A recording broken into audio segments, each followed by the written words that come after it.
C'est à la sortie du commissariat que Philippe Vieira a annoncé sa décision. Je ne vais pas pouvoir ouvrir à l'intérieur parce que malheureusement, j'ai aussi des responsabilités par rapport à mon personnel, par rapport à ma vie de famille, par rapport à ma banque. Convoqué par les forces de l'ordre, ce restaurateur a finalement décidé de ne pas ouvrir son établissement par crainte de perdre son fonds de solidarité.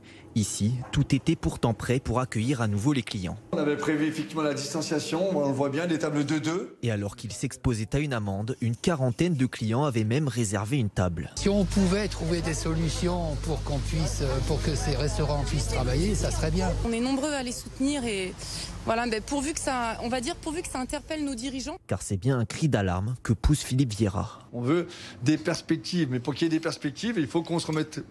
Il faut qu'on aille vers une autre logique qui est pour moi la logique de ce que j'ai dit au sous-préfet, de la responsabilité des professionnels. Faire confiance aux Français, faire confiance aux professionnels pour qu'on puisse réouvrir, parce qu'il faudra bien rouvrir un jour. En attendant, l'État assure qu'il continuera d'aider ses restaurateurs. Il faut aussi qu'on soit énormément dans l'accompagnement. Si je ne prends que le département du Rhône avec le fonds de solidarité, ce sont depuis que ça a été mis en place, près de 100 millions d'euros sur 450 millions qui ont concerné la profession de l'hôtellerie-restauration. Contraint de rester porte close, Philippe Vieira a finalement offert des plats à emporter à tous les clients qui avaient réservé. Le reste sera donné à la Croix-Rouge.